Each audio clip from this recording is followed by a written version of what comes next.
Ladies and gentlemen, welcome back to the Showseph. As always, I'm Joseph, and we got a brand new big ol' ep for you this week. Regular viewers of the channel might remember a video I did a couple months back about how to make a film, an independent film.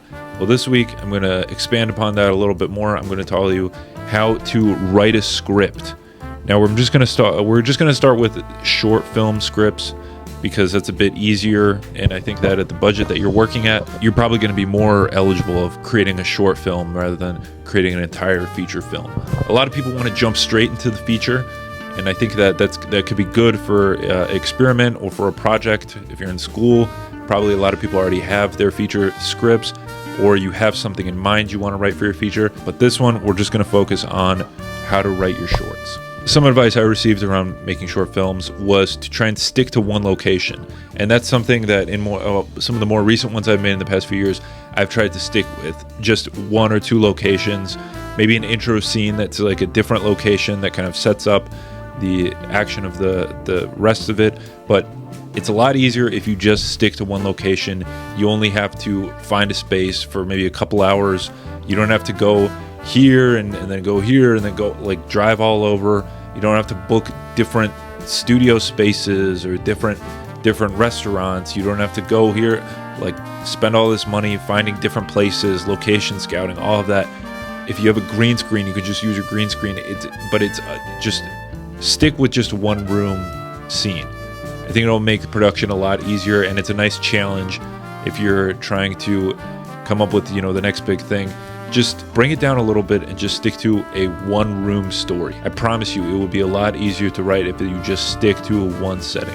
On top of that, you're probably going to have minimal actors that you can work with, or people who you can work with for starring in the thing. Just like how I said, try and stick with just one location. Try and stick with as little actors as you can. Sometimes it works that you can get a whole crew if it's a party scene or whatever, but for the most part, you're going to be on a tighter budget. You're going to be writing something small.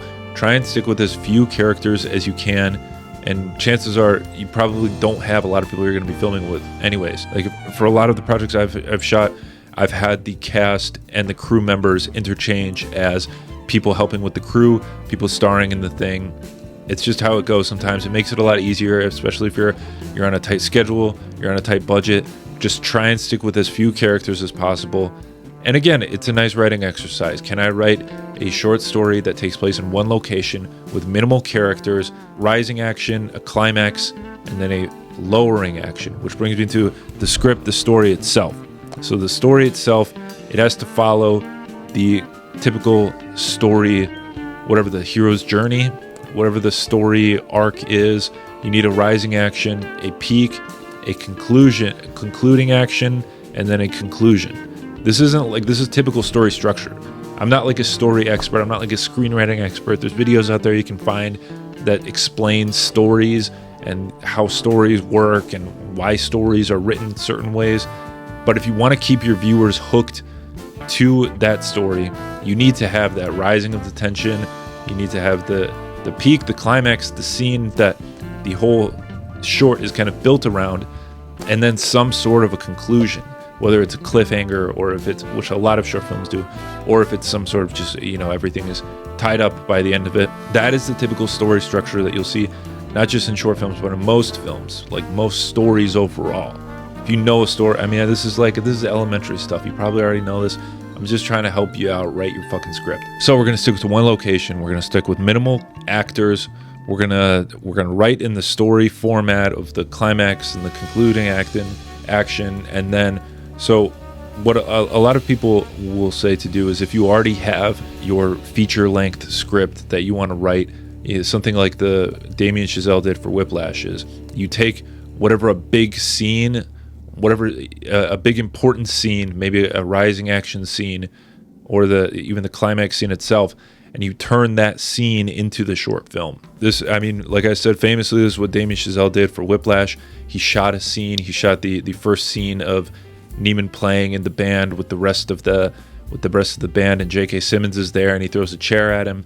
This is a very famous scene from the movie, but it was also, before it was put in the movie, it was made as a short film, as a way to have a proof of concept for the film. If you have your feature that you want to one day make, you want to one day get funding for, then try and grab one scene from it, a one location scene, and turn that into your short film as a proof of concept.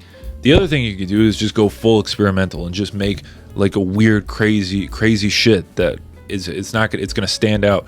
You might not necessarily, if you're submitting this to festivals, might not necessarily get selected, because stuff like that, unless it's an experimental festival, it might get overlooked. It might be like not strict narrative. The judges might not understand it unless they're artistic or whatever. I always like an experimental short film. I've made a couple that have experimental elements in it, but if you're writing it, then you gotta stick with the story, stick with the typical story structure.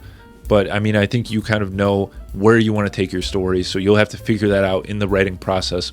And like I did in the previous video, I recommended using Celtx, CELTX.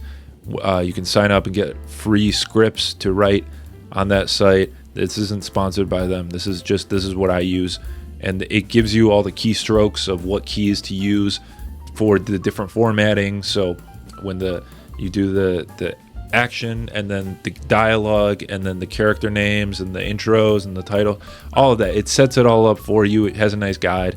Again, I'm not trying to sell it. I'm just recommending, if you have a different software you can use, or if you know another one, feel free to use that one. That's just the one that I use and that I recommend. This is something how I always feel, is to let the story tell itself to you, and then, does it make sense the way you wrote it? Pick it apart, like pick apart what doesn't make sense, what doesn't make sense in reality, what wouldn't make sense for the characters, and then fix it from there. Something else I'll do is I'll write the first script, I'll write the first draft, and then I'll let the actors read it, and I'll tell them, envision yourself as the character. How do you view yourself as the character in the scene? What do you think we should rewrite this scene? Not necessarily rewrite the entire scene, but rewrite the dialogue or the action to better reflect how the character feels in the scene.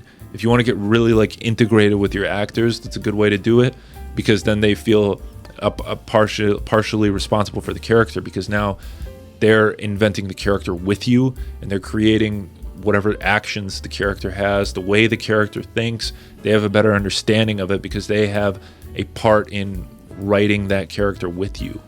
You still have the story that you want to follow, but at least now the actor can see through the eyes of the character and have an understanding of why the character is going that way in the story.